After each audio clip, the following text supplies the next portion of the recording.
Welcome back, everybody, for another deep dive. This time, we're going to tackle something that I think a lot of you have been curious about, Leonardo da Vinci's flying machine.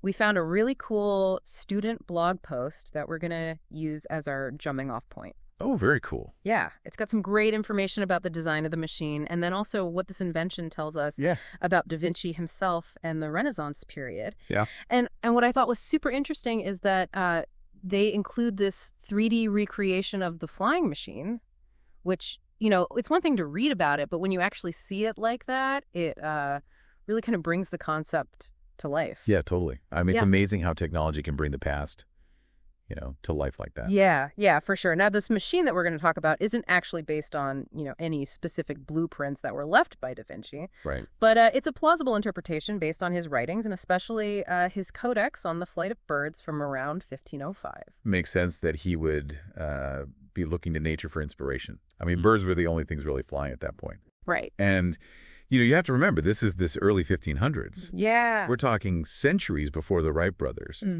So I'm curious, how would you approach designing a flying machine with the limited knowledge and technology that they had back then? Oh, man, that's almost impossible to even consider. I know, right? Well, the blog describes the machine as having these beating wings, almost like a giant mechanical bird. Yeah. It's pretty wild to imagine that, right? Totally. And we have to remember the context of all of this. So humanism was a major philosophical movement during the Renaissance. Right. And imagine coming out of the Dark Ages where, the main thought was that life was just a trial before the afterlife. Yeah, just got to get through it. Yeah, exactly. So humanists like Da Vinci, they challenged that view. They emphasized human potential and achievement and understanding the world around us. It's like a whole new way of looking at things. Yeah, and the author of the blog post actually said something that I thought was pretty powerful.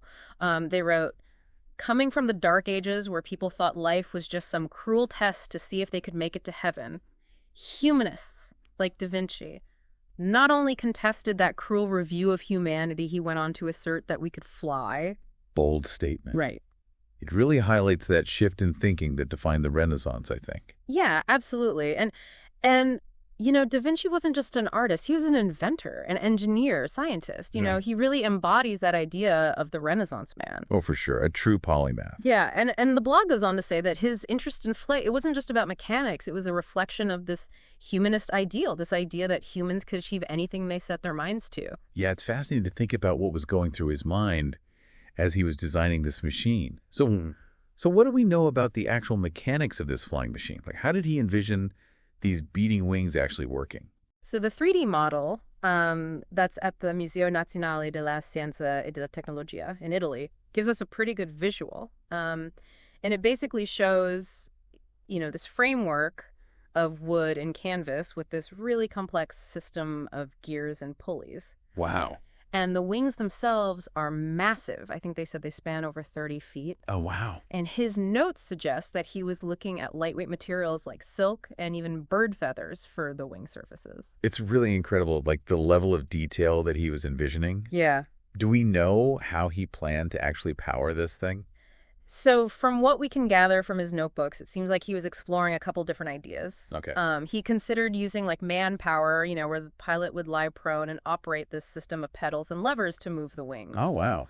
But then he also sketched designs that incorporated springs and even weights to kind of generate the power needed for lift. So it's almost like he was testing out different theories. Yeah, exactly. And that kind of brings us back to that core idea of human potential, right? He was willing to experiment and push the boundaries of what seemed possible at the time. And the blog actually touches on, how people might have reacted to his work back then. They have a couple comments from other students and, they're wondering, how different social classes and even the church might have reacted to seeing a machine like this. Yeah, that's an interesting thought. How do you think people would have reacted to that? I mean, this thing must have seemed like something straight out of a dream. Or a nightmare. Right. Or a nightmare, exactly. Yeah. Especially back then. I mean, remember, the church held so much power. Any challenge to the established order could have serious consequences. I imagine the reactions would have been super varied. Sure. Some people may have seen it as a work of genius, while others, might have viewed it as heresy. Totally. I mean, it's just fascinating to think about, and it just really highlights how groundbreaking Da Vinci's ideas really were. Absolutely. He was way ahead of his time. For sure. Like centuries ahead of his time. Yeah, it's really almost like this flying machine was a symbol of Da Vinci's ambition and the ambition of the entire Renaissance. Like they were reaching for something new, something beyond, the limits of their current world. Oh, absolutely. And speaking of reaching beyond limits, the blog post brought up something I thought was really interesting. One of the commenters mentioned Da Vinci's connection to the Medici family. Right. And, they were incredibly powerful patrons of the arts and sciences. Well, yeah. So perhaps that connection gave Da Vinci some degree of protection, or at least like a platform for his more radical ideas. It's like having, a powerful sponsor in your corner. Yeah, exactly. Someone who believes in your vision, even if it seems a little outlandish to everyone else. Totally. I mean, that must have been invaluable to him. Yeah, for sure. And it also kind of highlights the complexities of the Renaissance. It wasn't just this clean break from the past. It was a time of transition. The church was still this dominant force. But there was also this like burgeoning interest in human potential and exploration. Yeah, you can really see those two forces kind of bumping up against each other. So we have this incredible flying machine, right? This symbol of human ingenuity and ambition. Yeah. But then we also have the reality that it never actually flew. Right. So do we know why? I mean, were there just like inherent flaws in the design or limitations in the materials that were available at the time? Well, that's a question that has fascinated historians and engineers for centuries. Yeah. And based on, our understanding of aerodynamics today, it seems like there were definitely some practical limitations to his design. Okay. For example, the wings were designed to flap like a bird's. Right.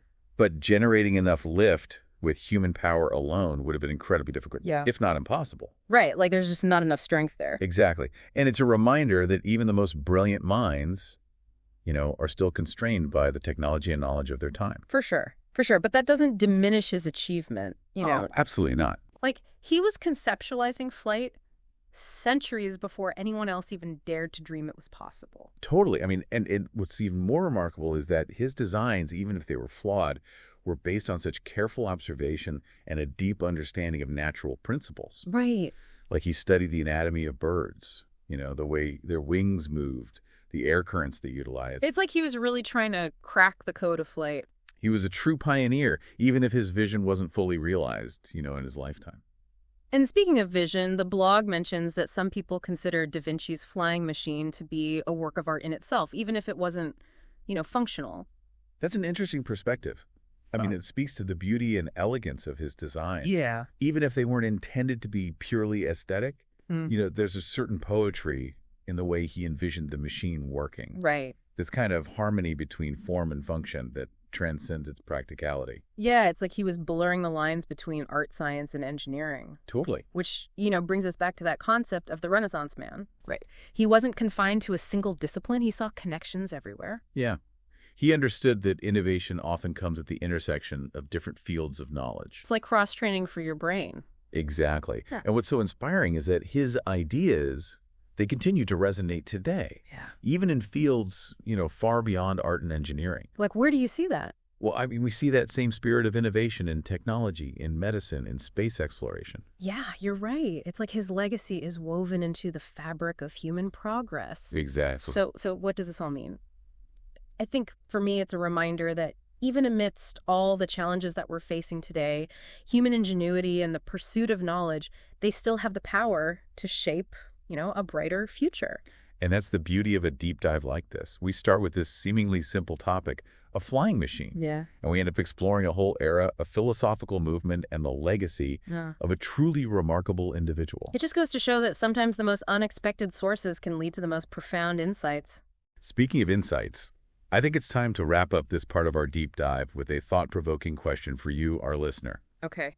If Da Vinci were alive today, what impossible dream do you think he would be pursuing? Ooh, that's a good one. And more importantly, what's your flying machine?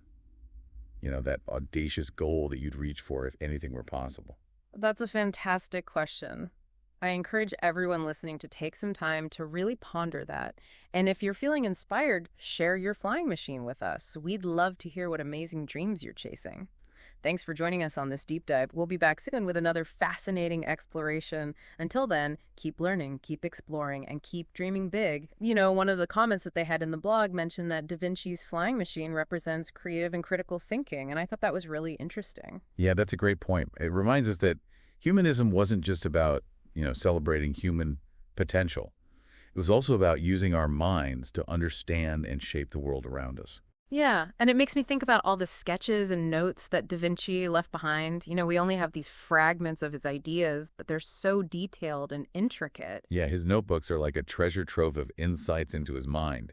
It's like we can almost trace his thought process, as he was working through these problems and experimenting with different solutions. Yeah, and they say that he filled thousands of pages with his observations and inventions and theories on everything from anatomy to astronomy. Yeah, there's actually a story that I think really highlights his just insatiable curiosity. Oh, what's that? Well, apparently he would dissect bodies to understand human anatomy, even though it was like super taboo at the time. Wow. But he was willing to push those boundaries and challenge conventions in his pursuit of knowledge. Talk about dedication. I know, right? Makes our deep dive seem pretty tame in comparison. Yeah, for sure. But that's why he continues to fascinate us, centuries later. And it's not just about the breadth of his knowledge, it's about the depth of his thinking, too. He wasn't content with just observing the world. Right. He wanted to understand, the underlying principles that governed it. It's like he was searching for the code that makes the universe tick. Exactly. And perhaps that's the most valuable lesson we can learn from Da Vinci.